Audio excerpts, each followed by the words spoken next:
Sir నమస్కారం sir. నమస్తే అండి. సార్ 'దేవరా' సినిమాని జపాన్‌లో రిలీజ్ చేశారు గదా! ఆ ప్రమోషన్స్‌లో భాగంగా ఎన్టీఆర్ గారు అండ్ కొరటాల శివ గారు అక్కడ చాలా మందికి ఇంటర్వ్యూస్ ఇస్తున్నారు సార్. ఈ నేపథ్యంలోనే కొరటాల శివ గారు మాట్లాడుతూ తెలుగులో లెజెండరీ డైరెక్టర్ ఒకాయనున్నారు 'విశ్వనాథ్' గారు అని చెప్పేసి ఆయన 'సాగర సంగమం' అనే ఒక క్లాసిక్ సినిమా తీశారు. ఈ తరం ఉన్న డైరెక్టర్స్ అందరూ కూడా ఆ సినిమాని రీమేక్ చేయాలని కోరుకుంటారు. ఆ రీమేక్ చేయాలని ఆలోచన వస్తే వాళ్ళందరూ కూడా జూనియర్ ఎన్టీఆర్ గారితో తీయాలని జెప్పేసి అనుకుంటారు అంటూ ఆయన తన అభిప్రాయాన్ని చెప్పారు. ఇప్పుడు దీన్ని జూనియర్ ఎన్టీఆర్ గారి అభిమానులు విపరీతంగా పోస్టులు పెట్టేసి 'సాగర సంగమం' సినిమాని ఆయనతో మళ్ళీ ఇంకోసారి రీమేక్ చేస్తే బాగుంటుందని చెప్పేసి వాళ్ళ అభిప్రాయాన్ని తెలియజేస్తున్నారు సార్. మరి అది వచ్చే అవకాశం ఏమన్నా ఉందంటారా? మరి కొరటాల శివ గారి కామెంట్స్‌ని ఆ సినిమా గురించి మీరేం చెప్తారు సార్? అంటే 'సాగర్ సంగమం' సినిమాని రీమేక్ చేయాల్సిన అవసరం ఉందా? హ్మ్. అనేది ప్రశ్న ముందు. ఓకే. అంటే రీమేక్ అనేది యథాతథంగా తీయటం కాకుండా ఆ సినిమా చూసిన తర్వాత మీకు అనేక కొత్త విండోస్ ఓపెన్ అవ్వాలి. ఆ ఓపెన్ అయిన విండోస్ ఆధారంగా మీరు ఒక కథ కల్పించి 'సాగర్ సంగమం' ప్రేరణతో ఆ సినిమా చేయొచ్చు. అంటే యాక్చువల్‌గా ఆ సినిమాలో ఆయన ప్రతిపాదించిన అంశాలు అనేకం ఉన్నాయి. విశ్వనాథ్ గారు ప్రతిపాదించినవి.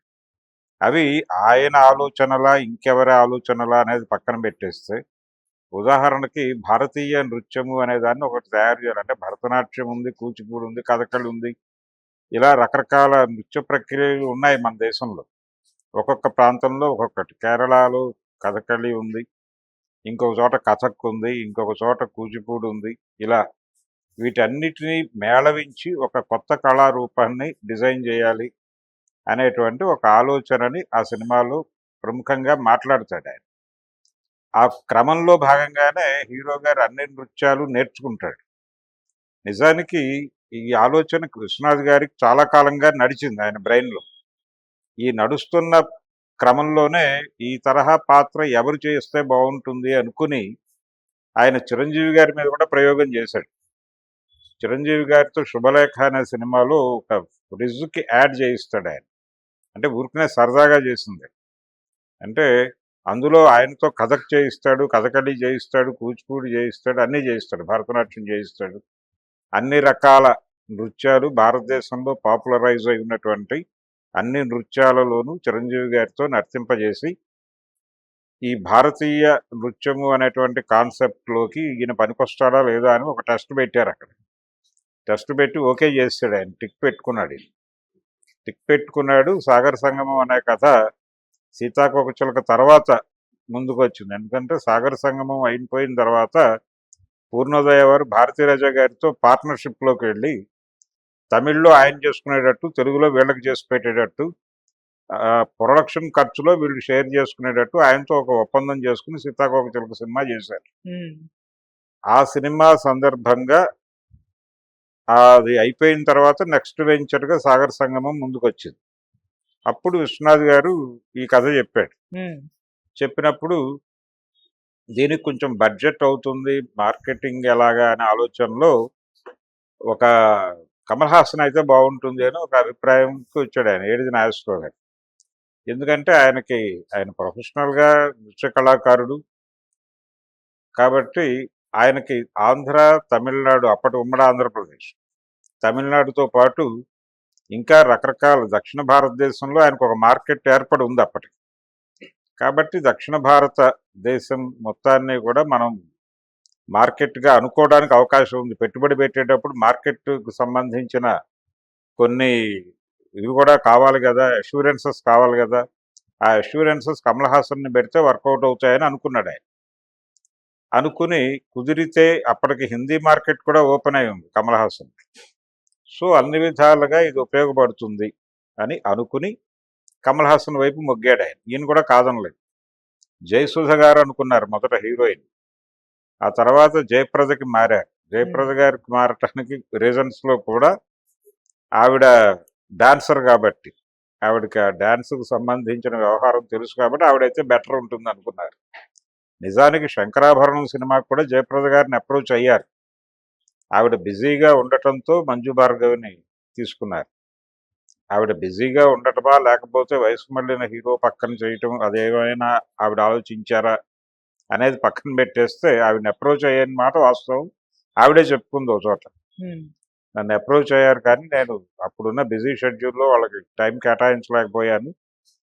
అయితే అదే సినిమాని హిందీలో తీసినప్పుడు 'సురసంగం' అనే పేరుతో తీసినప్పుడు ఆవిడ యాక్ట్ చేశారు, గిరీష్ కర్నాడ్‌తో పాటు. ఓకే. అలా ఈ 'సాగర్ సంగమం' సినిమా స్క్రిప్ట్‌కి సంబంధించి రకరకాల అభిప్రాయాలు ఇప్పటికే ప్రపంచంలో ఉన్నాయి. అందులో ప్రధానంగా ఈ భారతీయ నృత్యము, ఈ వ్యవహారాలకు సంబంధించి అంటే భారతీయ కళ అనేటువంటి ఒక కాన్సెప్ట్ ఎమర్జ్ చేయాలనేటువంటి ప్రయత్నం బలంగా చేసినవాడు శాంతారాం గారు. అలాగే ప్రతి సినిమాలోనూ ఏదో ఒక సందేశం ఉండాలి అనేటువంటి అభిప్రాయంతో సినిమా స్క్రిప్ట్ దశ నుంచి ప్రయత్నాలు చేసినవాడు దుక్పాటి మధుసూదన్ రావు గారు. వీళ్ళిద్దరి ప్రభావము విశ్వనాథ్ గారి మీద ఉంది. Dukkipati Madhusudan Rao plus Shantaram is equal to Vishwanath అని అనుకోవచ్చు ఒక రకంగా. అయితే ఈ ప్రభావాలతో పాటు 'సాగర్ సంగమం' సినిమా మీద చాలా ఇన్ఫ్లుయెన్సెస్ కనిపిస్తాయి. 'సిటీ లైట్స్' ఇన్ఫ్లుయెన్స్ కనిపిస్తుంది, చాప్లిన్ గారిది అదో రకమైనటువంటి ఆటోబయోగ్రఫీ లాంటి సినిమానే.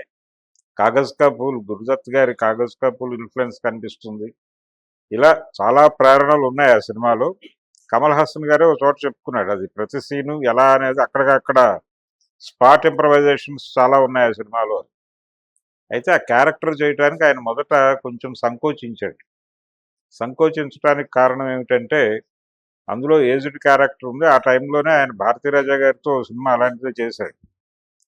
అది తెలుగులో 'ఖైదీ వేట' అనే పేరుతో వచ్చింది. అందులో కూడా ఏజ్డ్ క్యారెక్టరు మిక్స్ అయి ఉంటుంది. అందుకని ఇది రిపీట్ అవుతుందా అనేటువంటి ఒక సందిగ్ధంలో కొంత గ్యాప్ తీసుకుని చేయాలా, ఇలాంటి ఆలోచనల్లో ఉన్నాడు ఆయన. అలాగే అంతకుముందు వేరే డైరెక్టర్ సినిమాలో కూడా ఒకటి చేశాడు ఇలాంటి క్యారెక్టర్ ఆయన, అంటే కొంచెం ఏజ్డ్ మిక్స్ అయి ఉన్నటువంటి క్యారెక్టర్. అందుకని ఆయన కొన్ని సందేహాలు ఉన్నాయి ఈ క్యారెక్టర్ మీద, అందుకని చేయాలా వద్దా అని ఫైనల్గా ఓకే చెప్పాడు, చేశాడు. ఆయన చేయటం వల్లనే నిజానికి చిరంజీవితో చేయాలి అనుకుని విశ్వనాథ్ గారు డిజైన్ చేసుకున్న సందర్భం కన్నా కూడా కమల్ హాసన్తో ఎక్కువ బెటర్గా వర్కౌట్ అయింది ఆ సినిమా. వర్కౌట్ అయింది అనే విషయం అందరికీ అర్థమైంది. ఇప్పుడు ఆ సినిమాని రీమేక్ చేయాల్సినటువంటి అవసరం ఉందా అనేది ప్రశ్న. ఇప్పటి ప్రేక్షకులకు తగిన పద్ధతిలో దాన్ని చాలా మార్పులు చేర్పులు చేసుకోవాల్సి ఉంటుంది. యాజ్ ఇట్ ఈజ్గా రీమేక్ చేయాల్సిన అవసరం కూడా లేదు, ఎందుకంటే కంటెంట్ అవైలబుల్గానే ఉంది. ఆ కంటెంట్ అవైలబుల్గానే ఉంది. దానికంటే బెటర్గా ఎలా చేయగలరు, ఆయన చెప్పినటువంటి అభిప్రాయాలని ఎక్స్టెండ్ చేస్తూ ఏవైనా కొత్త అభిప్రాయాలు ఏర్పడితే, లేదు ఆ సినిమా చూస్తుండగా మీకు రకరకాల అభిప్రాయాలు కలిగితే అభిప్రాయాలన్నింటినీ ఇన్కార్పొరేట్ చేస్తూ ఆ సినిమా తీస్తే ఎలా ఉంటుంది అనేది ఆ ప్రేరణతో సినిమా కొత్త కథ డిజైన్ చేసుకోవచ్చు. ఆయన నృత్య నేపథ్యంలోనే ఒక సినిమా చేయొచ్చు. ఎందుకు ఆయన జూనియర్ ఎన్టీఆర్తోనే చేయాలి అని అన్నాడంటే, తనకి కూచిపూడి నర్తన తెలుసు, క్లాసికల్ డ్యాన్స్లో కొంత పట్టు ఉంది.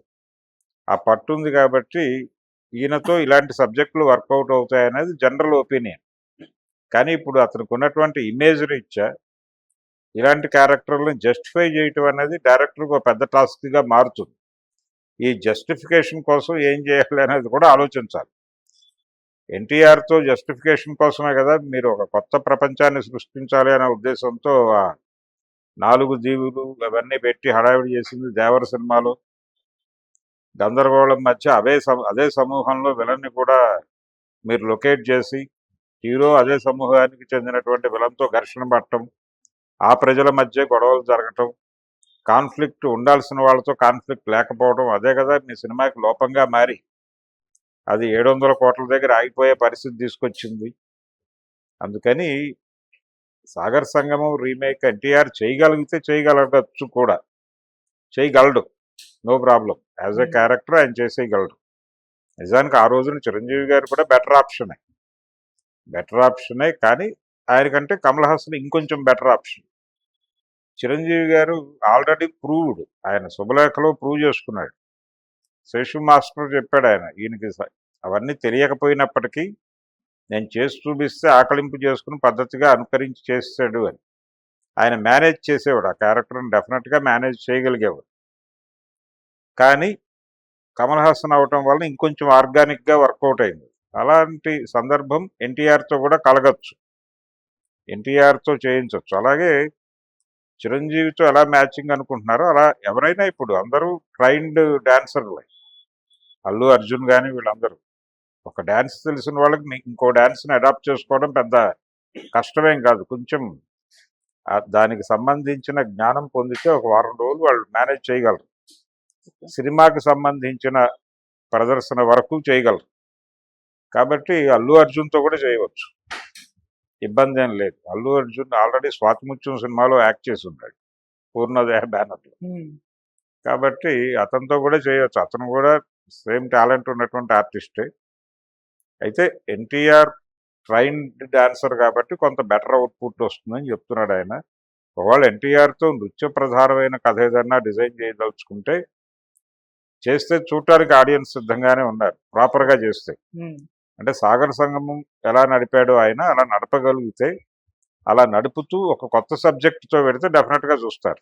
ఓకే. సాగర సంగమం రీమేక్ అనేసరికి మళ్ళీ కంపారిజన్ వస్తుంది. ఈ కంపారిజన్ ఒక ఎన్టీఆర్ వర్సెస్ కమల్ హాసనే నడవదు. జయప్రద గారు చేసిన క్యారెక్టర్ కంపారిజన్ రావచ్చు, అలాగే శరత్ బాబు గారు చేసిన క్యారెక్టర్ కంపారిజన్ రావచ్చు. ప్రతి క్యారెక్టర్ కంపారిజన్ వచ్చేస్తుంది. ఇప్పుడు ఎవరు చేస్తారు దాన్ని అని.